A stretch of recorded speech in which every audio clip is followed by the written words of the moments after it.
Thank you all for being here tonight. My name is Julian Bollitter, so I'm from Audric, Acting Director, and I'll do the formalities for tonight's event. Firstly, I'd like to formally acknowledge this meeting is being held on the traditional lands of the Whadjuk Noongar people. So all great urban researchers have their particular research niche. For Jane Jacobs, it was about the complex social interactions that urbanism cradles. For Kevin Lynch, who wrote Image of the City, it was about the mental model of the city that people carry around in their mind. And for Jan Gehl, it was about how planning can be refocused around the human scale and how we can make the urban planning world speak to that. I think with the work Anthony's been doing, he's truly found his research niche in developing his co-design methodology.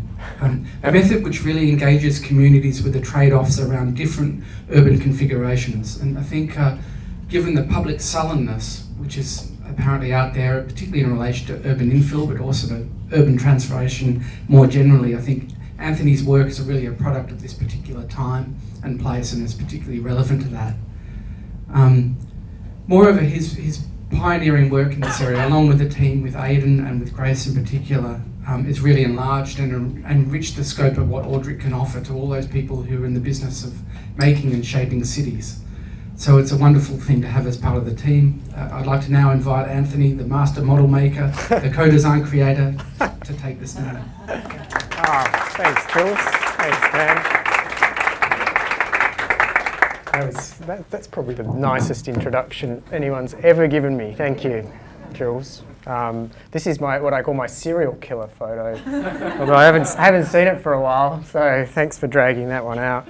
I'm just going to do a little bit of bad PowerPoint manipulation here, so bear with me. And I've got a couple of films to show which aren't that slickly programmed, so there'll be a bit more escape and pressing the mouse later. So thank you for coming tonight. It's really great to see such a big crowd and a lot of people interested in this work, and I know that. And I just it felt like an appropriate time to talk about this work. We've been doing it for about 3 years, and it's been a bit of a runaway kind of work. We haven't really programmed it or thought, yes, let's do that, and let's really prosecute those model-making ideas. It just kind of happened. People were really responding well to it, and we've been doing it for about 2 or 3 years. So I just wanted to talk about it a little bit. This is an academic place that we're in, so I will warn you there are some slides with text on them that might come across as a bit of a lecture-y sort of vibe, but I wanted to talk a little bit about why we do it and how we do it. I didn't want to just sort of show you the images, and we will get to those, but I wanted to just talk a little bit about the context first, because I know some people are interested in this, and I know some people aren't, so bear with me. I think I was trying to define what we do as designers and urban researchers, and I came up with this really lofty, complex, open-ended system of intelligent agents, and I was like, that sounds like something you'd write as an academic, doesn't it? It just means that you work with lots of different people. Whenever we build anything, whenever we design anything, we have to work with a whole bunch of different people. They can be community members, or they can be extremely sort of people with great knowledge. So we have to cover a whole spectrum when we work and when we do urban work. But at the end of the day, we're just trying to build containers and spaces for people. We're not actually. The product of what we do is actually very genuine, and we try and do it in a very earnest way. Most of us do it for the reasons of helping people with their lives. So we all kind of have the same objective, which is to sort of foster and nurture human existence. So I like to always bring myself back to thinking about that. The other thing is that we're sort of faced with climate change and sustainability, and urban research is really in demand, and it's necessary. And I sort of was trying to find an image for a sustainable city, and usually if it's interesting, whenever you Google something in the image search, you just get these fantastic images of places that I'd never seen, and also I don't even know if we can build them, and they might actually take so much resources to build that they'd be totally unsustainable. So I don't think we have a good picture in our mind of what the sustainable city is, but I think it has to do with people. It doesn't have to do with buildings. and we have to work with people and find out what they want. But ultimately what we do is we write plans, we write policy, which is even more dry than plans. It's like rules telling people how to do things. That's how we get things done as researchers and as urban kind of practitioners. And then we also do projects. We build things and we watch people inhabit them and we learn from them. So I'm always trying to distill what we do down into very simple terms. Conventionally, we did that back in the 1960s and even today, what we called a top-down approach. Like I would be the genius and you would receive my designs and you would be very happy about that. Unfortunately, that didn't pan out quite as expected. There is that sense that someone does have to have a hand in what happens in cities. We have to design, but it doesn't mean that you're the single author of that design anymore. In fact, the community and the people who live there are now more than ever the authors of their own places. So why do we seek community-driven design? I mean, there's been a huge shift in terms of now needing to consult the community, needing to sort of have a license from the community whenever we do anything. Whereas previously we used to just tell them what to do, or we would deliver things. And this is a sign on Scarborough Beach Road, which I think it's been taken down now, but it was for an apartment proposal, and it would kind of get regularly defaced by the community. And this idea of resistance to change and not being involved in the process. And this is a kind of springboard for me, is like, how do we gain that kind of support and that level of investment from the community when we know we have to change how we live because we're clearing massive areas of native bushland to try and accommodate people living in areas, and then they have to drive so far. How do we contain, how do we create the kind of density and the kind of infill scenarios, but how do we overcome the objections to those and get people to come along for the ride? This is like the most lecture looking slide that I've got because it's got some bullet points. So it's got 2 levels of bullet points, which is even, you know, some of my students are here, I know, you'd be like, yeah, I've seen that. And I don't really, actually I was going to read those out, but that's more like for me to remember what I'm supposed to be speaking about, so I might just show you some pictures. But quickly, just in terms of the 3 points, we have to get people involved in the process. That's point number 1. We have to get them, and part of that is actually we sometimes have to educate people around how the process works, but we want to try and get people's input. We want them to participate. So one of my favourite stories about trying to understand how to get community input is when we often put down a sheet of tracing paper in a meeting, and then we ask people to draw their ideas, and half of the people can't draw. A lot of people are really afraid of like embarrassing drawings that they might do. So we don't get that level of participation that we need. So I was really interested in techniques that can kind of broker that. And I think we all need to do it together. And we need to, one of the things I've witnessed of doing this work is when people walk into a room, like a workshop, a community workshop, they all sort of, a lot of people assume that everyone thinks exactly like them, that they have the same ideas. But we need to I sort of liken it to people who have to socialise their pets. You have to socialise your ideas. You have to take them out and meet other people's ideas and see how yours react. And then you have to modify yours a little bit because your behaviour is important and it's got to be a collective decision. Okay, that's all the kind of lecture-y stuff. But so what I arrived at, and looking at the ways that other people have done this around the world, and also just inventing some myself, was this idea of what I'm calling serious games. I've called it so many different things that this is just the current thing I'm calling it, and it is a term that people do call it around the world who are involved in this. And I'll just talk a little bit about why I've been so interested in those games. Well, I guess the other point to mention is that they're physical, they're playful, they're interactive, and they're actually scaled, so we can get real information from people. We can get information, technical information that we need to write those policies and write the planning, that we write the codes and the types of things we actually need in order to get things done. That's not a staged photo, that's people actually having a good time while they're doing it as well. I would say none of these photos are staged, people are genuinely having a good time. We're also able to sort of introduce aspects of education and learning into the process of the gameplay. And I suppose tonight, I should just want to pause for a second actually, because I've just kind of wanted to say what tonight was about. But we have set up the games tonight and you will get a chance to sort of interact. I really want you to just mess them up and have a play with them. So I just want to give you a heads up, and I'll talk a bit more about that at the end of the speech. But we are able to educate people about planning concepts. We're able to talk about numbers and things which a lot of planners understand. But these games actually give people the way of being able to understand what often are complex numbers. Like when you say 80% open space to a community member, they often don't know what that means. But if they build it in a model and you tell them, then there's a level of learning and there's sort of cognition through that physical act of building. Guess what? People have amazing ideas that you never thought of. They sort of invent and innovate at astonishing rates. In some ways you think you're the designer and you know everything, but what I've found is that people are able to actually totally bypass your years of learning to produce really good ideas.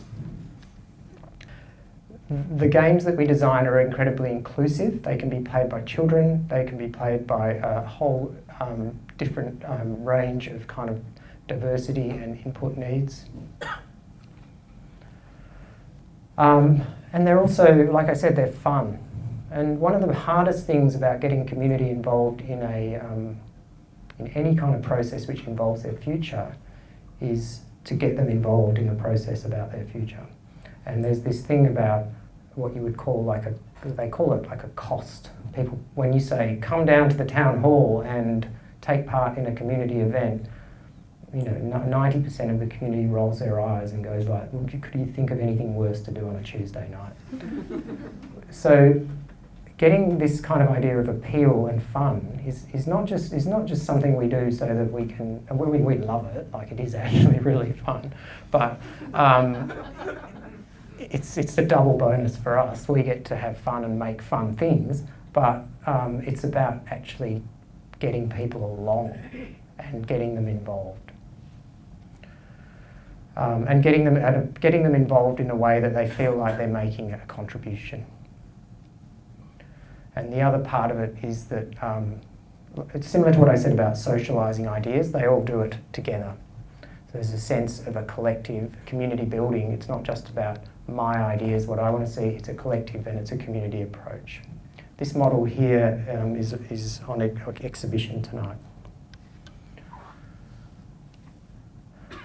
So this all started with a job in Fremantle. The city of Fremantle wanted to do some innovative housing, and we made a model for the community to express their ideas. That model, I'm really glad to say that planning proposal was gazetted by the minister a couple of months ago as a new local planning scheme. So for us, so some people in the room, they were like, well, I'm not really, that's sort of like the holy grail of research, is when you get a policy written from your research. It's like, you did it, you made it. So for us, this has been a really massive kind of change. And it's only a small policy, but it could roll out in very many different areas around Perth, and it could change the way we design and inhabit our suburban areas. And that was one of the kind of posters for that. The other projects I'll quickly touch on was we've done a planting trees project in Vic Park for their forest strategy, how and where to plant trees. That was super cool. I'll show you a picture of that after. This is another image of that, and I just want to acknowledge Aidan Smith, who's one of the incredibly precise and considered, I wouldn't say he was an assistant, he was a research contributor to the work that we do. Another one we've done is like, let's build it. I don't know if you know what a TOD is, but it's a transit-oriented development. So we've had models which deal with those kinds of situations, and then we're able to sort of talk to people about their designs. The thing is as well, these things take amazing photos that we can take during the session, and then we can actually use them to educate people straight away. Like, there's a very quick turnaround in terms of their design and then being able to represent what they're doing back to them. The one which the title that we almost dropped and then came back again was Pimp My Suburb, which was probably the most successful in a way of the projects. That was a sort of growth from the Fremantle project. That one is on exhibition in the far corner.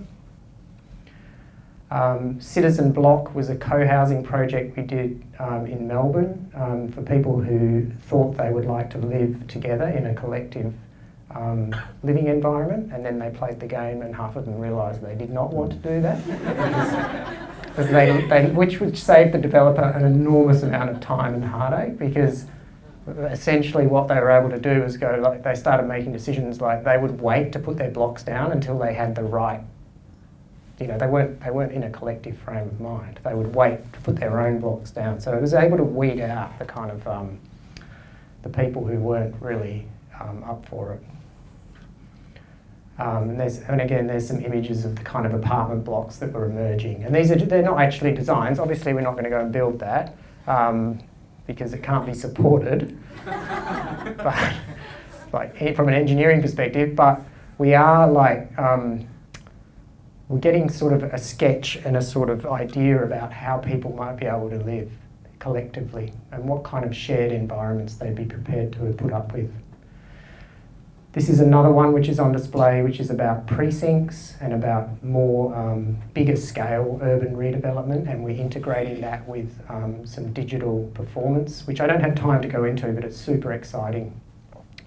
Another circle there is Grace Oliver. Grace is responsible for a lot of the design and ideas in terms of the model making, and also just some of the really fun ideas and the creative ideas. Tonight she's made these little packs. There's these little card packs lying around. So afterwards, just pick one up. In one of those packs is a golden ticket, and you will win a prize if you get that. So if you find the golden ticket in the prize pack, come and see us and we'll give you your prize for the evening. That was Grace's idea. We were going to make chocolate bars and put the golden tickets in, get all sort of Willy Wonka. And then we thought, well, let's go to Aldi and buy like, 50 chocolate bars. And they're like, no, then we're going to have to handle chocolate bars. And like, anyway, it didn't work out. So you just got an envelope with a golden ticket. And here's some images of that model. And I mean, I can talk more about these. I don't feel like it's Friday night. I don't want to go on too long, and I feel like I'm going on a long time. This is the one we've been doing for Albany Highway, which is like a visioning process for Albany Highway. And this is about just transforming our public spaces into places where people actually want to go and inhabit, which is a slightly radical idea. And the last one, and I can see Rachel Pleasant here from Coburn. We've been working with Rachel this week on seniors housing in Coburn and about the sort of evolution of the types of houses that people would like to live in as they age in their neighbourhoods. Okay, so the last three slides are like, what are we doing now? We've started to roll out and apply some of these in real projects and real places, not just as research exercises, but to actually think about impacting current policy and current development. So if you like, we're sort of road testing our ideas in the real world, which is good for us, really good for us, because that actually proves whether what we're thinking works. And that's probably a bit boring chart. We've started using them in education, so we've started using them to teach as well. So we give people briefs about urban theory, and then we get them to build cities. And I know some people build areas, and people have been doing that. Everyone's looking pretty serious there, but there's someone laughing at the back. So true to form. Someone was having a good time. And this model has actually got the most potential because we're integrating it into a digital support system with Paula Hooper, who's who's now one of the researchers at Audric. So we've got this ability to now try and integrate the physical with the digital. I'm sort of a little bit sus on it because part of the beauty of the work has been that everyone touches it, everyone plays with it. It's all very tactile, it's all very physical. It's like, it brings a level of playfulness and connection that I think you can lose in a digital environment. So I'm sort of cautious about it. Not sus, I'm more cautious and wanting to do it the right way. So at the end of all that, and I hope it's just a bit of a quick tour of the work that we were doing for about 3 years, and there's a lot of it, and we could, I can obviously, my students would know I can talk about it forever, so I'm not going to, I'm going to stop, and I'm going to let you experience some of the games. Each of the games here tonight have got rules, and you can pretty much just go up to them and read the rules, like any game, and start getting involved. We're going to float around, and we're going to sort of assist and show you how some of them work. So it'll be a bit of a guided, interactive experience. So in the back corner, we've got Pimp My Suburb, which is the original and best. We've got Streets Ahead here, which is the one for Albany Highway. We've got Master My Plan, which is the precinct one over here. And we've also got the Coburn one for the housing is just an exhibit, and we've got the one that we did in Melbourne on the bar just up here as well. So what I'd like you to do is just actually go around and start touching and pulling out the boxes, open the boxes. Nothing, it's not like one of those art galleries where you can't do stuff. You can grab stuff, play with it, build things, get a sense of how they work and how they feel. And I think that's the best way, rather than the PowerPoint, to be honest. So I look forward to bumping into you, and please get a drink and have a play. I mean, has anyone got any questions? I suppose I should ask that before, because usually people, no one actually has a question when you ask that, but you should always, there's a question, James, yes, thanks. How do you deal with the skeptics and the people who, I'm just not interested in this discussion about change. I'm here to disrupt the process. So how do you manage the skeptics? Probably when we were in Joondalup, we had someone come in with an actual placard. I haven't seen that. I've never seen that in my whole working career. I've seen pictures of it from the 60s and the 70s, but this person came in and said no to density. I think the way we deal with it is to say this is just a process. It's an experience of trying to learn about how urban change can or cannot happen. Some people just don't engage. They will not play the game. But you'd be surprised how many people who have a hostile kind of approach are willing to play a game. And I think it's slightly disarming. So I don't think we can solve it, but we can certainly provide another tool for people who may be approaching things in a hostile way. Yes? Have you been surprised by the results or people's models that have come out that, again, have maybe gone in being very resistant to density in their own suburb, but when they're actually making the model putting in extra stories on buildings and talking about having more densities, it surprised you what the outcomes are? Yeah, I mean, the most surprising outcomes are always from the kids. Because you give the kids the model, and the first thing they do is wipe it. And they start from scratch. And that says a lot to me about how those structures just do not resonate with the way in which free spirits want to live. But I'm always surprised in terms of people will accept things like extra height and things like that if it's done in a way which is considerate and not just a blanket approach. People use trees very, very carefully when they design, which I think we forget about. They use trees as design elements to shield and mask things. So I think I'm surprised because people will push things that they know aren't possible. But it depends on the audience. So if we run this with planners, like statutory planners, it can be quite dry, but you might get one. No, I just mean in terms of they're very fixed by the rules and they find it hard to break the rules. But you'll get one person in that group who's totally capable of removing things and changing the whole way in which they perceive that. So yes, I am surprised. Yes, it's like every question's been in a row. It's just like, it's just going to go like, I'm going to get on with this, but yeah, sorry, yeah. Given the community's excitement around it, is there potential for it to get over the top and not achievable in delivering it in the community, or is there, is it? Yes. Yeah, how do you bring them back into reality in terms of this is achievable? We Yeah. can't do this. Oh, I see what you mean. Negotiate. So you have to frame the exercises really carefully. You certainly don't. You have to know your audience, but you also have to know. You don't promise. You also don't say we're going to take photos of what you do and then build it, right? Because it's not about that. It's a process of exploration. So you have to be, as a facilitator, you have to be very, very clear about that, and you have to reinforce that message. So over-promising is a real risk, but also people not engaging because they think they're going to get trapped into something is another risk with this process that I've noticed. So does that sort of answer your question? Yeah. Thank you. Okay. Can I ask you about the audiences? Just Yes, quickly? sure. So a lot of those people just like talk about different audiences, but some of them just open invitations to the community and come in. And where do you get the different groups from? Depends on the project. So working with local government, it's often they're one of their projects. They need to consult. They need to engage. They're not research. We often piggyback onto a planning project or something like that needs engagement.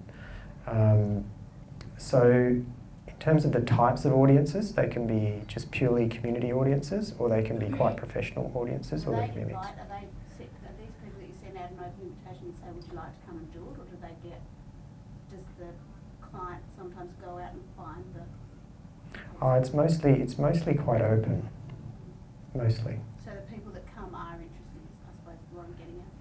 Yeah, but I like to think that the offer gets a greater number of people to come, and a different range of people to come as well. Yes, this is a hotbed of questions, isn't it? Like, how do you get the consensus of making the final decision on? Yeah, no, there is no. All you can do is you have feedback and you sort of ask people what they learned and what they prioritise, so we can get a sense of preferences and what's really important to communities, and then we can use that in further development. But we can't say everyone wants 3 stories or everyone wants this. It's more just a way of moving that conversation and saying this is what the community generally responded to by doing this exercise. Yes? This method of research, is this something that you would like to see implemented in other states, like other than just Audric doing it? Is that what you would like to see happen, or?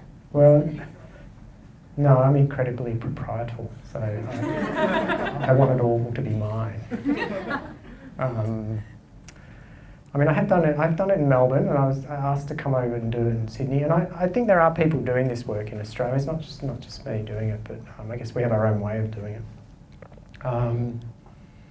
I think there's a danger in it, just like saying, make models, roll out models, let's do it. You have to understand why you're doing it, what you're trying to achieve, what the limitations are.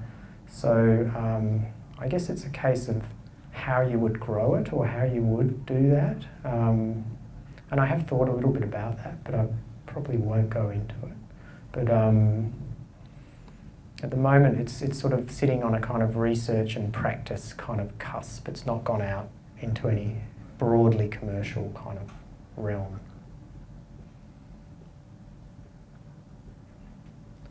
Does that all make sense? Yeah? Okay, good.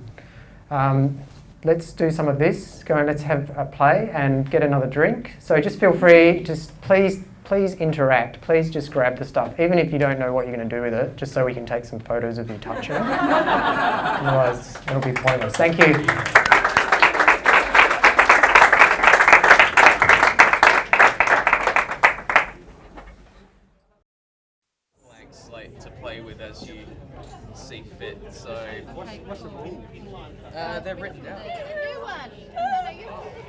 killed the tree. I'm sorry. Okay. These are the square Space. Well, what are we playing with though? What is that? This row.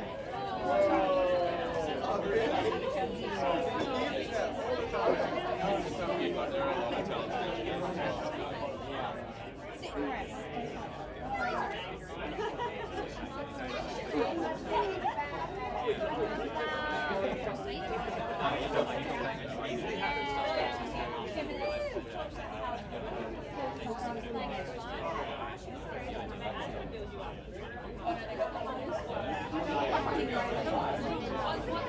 So we can go roof how you can create one between three. So this is like a everyone goes to the thing. It's not in rotten. It's more carbon. It smells like maple moss high times. So we can record that quite quickly.